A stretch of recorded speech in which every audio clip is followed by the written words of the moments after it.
The Girl Who Became Porcelain, shocking true story of a disease that turns people into glass. Ichthyosis hystrix, PR epidermodysplasia. They whispered about her in the village long before doctors ever wrote her name down.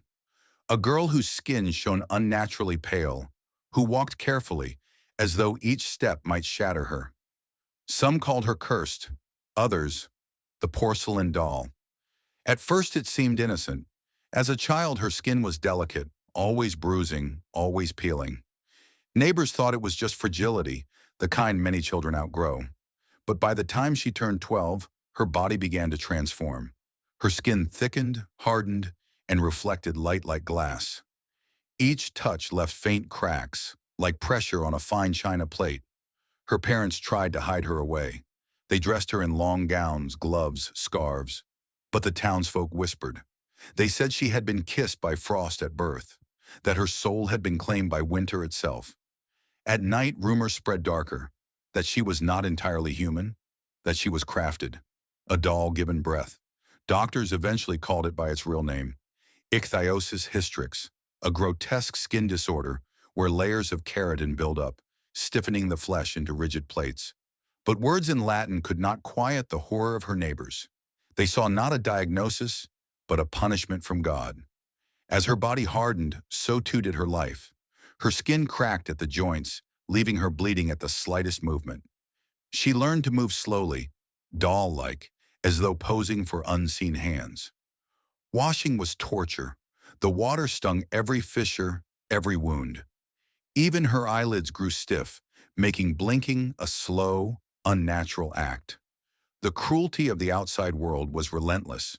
Children taunted her, throwing stones and calling her China Face. Older villagers whispered of sins her family must have committed to birth such a child. And behind closed doors, some spoke of darker curiosities. Was her body still warm beneath that hardened shell? Could she even feel desire? Could a porcelain girl be touched like a woman? She reached womanhood in secrecy, her parents guarding her from the world's gaze. Yet like all young women, she was curious. Letters from boys slipped through windows. A farmhand swore he had kissed her once in the shadows of the barn, that her lips were cool, smooth, but cracked like painted clay. He bragged, then confessed in horror that his tongue had tasted blood. These stories grew into myths. Some claimed that men who lay with her suffered strange rashes, as if cursed. Others whispered that she could not conceive, that her womb was encased in glass like the rest of her.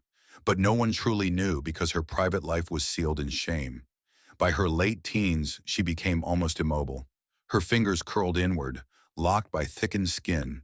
She could no longer comb her hair, nor hold a cup without it slipping. And yet her face remained eerily beautiful, smooth, pale, doll-like.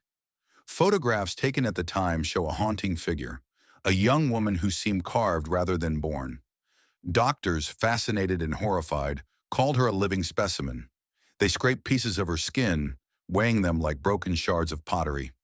Newspapers gave her cruel names: the human doll, the China girl. Some suggested exhibiting her in medical fairs, alongside bearded ladies and giants. But beneath the spectacle was a young woman trapped in her own body. Diaries later found hinted at her despair. She wrote of being unable to feel warmth, of fearing that even love could never reach her. One line reads, "I am watched as though I am a miracle, but I am only a cage for myself." As the years passed, infection took hold. Cracks in her hardened skin allowed bacteria to spread. Fevers burned her from within, but still her skin remained cold to the touch. Doctors described it as a living statue crumbling from the inside. She died before her 25th birthday. Yet death did not end her story. At her funeral, mourners claimed her body looked almost luminous, as though carved from marble. Some swore they heard a sound as the coffin was lowered, like the faint crack of porcelain under strain. And still, her legend grew. In her hometown, parents warned children not to stare into mirrors too long, or they too would turn to glass. Older men whispered of her beauty, cursed and untouchable. Some even claimed her ghost walked the shoreline at night, pale and glimmering, her porcelain skin catching moonlight as though she had become a doll left behind by God himself. Modern medicine now recognizes her condition as a severe genetic disorder, one that no child deserves to bear. But history remembers differently. To the world, she was not just a patient.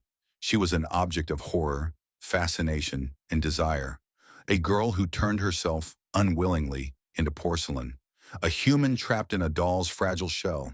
And a reminder that the boundary between beauty and terror is thinner than glass. But porcelain was not the only curse whispered in medical history. While she hardened into fragile glass, there are darker tales of a man whose body calcified, not into porcelain, but into stone. His joints locked, his skin turned rigid, his flesh transforming into something that doctors described as a living statue. Locals called him the petrified man. Some swore they heard his bones grinding like gravel when he moved. Others whispered he could no longer close his eyes, staring endlessly into nothing, stone lids too heavy to fall. No one knew if he was still alive or already entombed in his own body. And so the story of the human doll drifts into silence, but another waits to be told. The man who turned to stone. Do you dare hear his fate?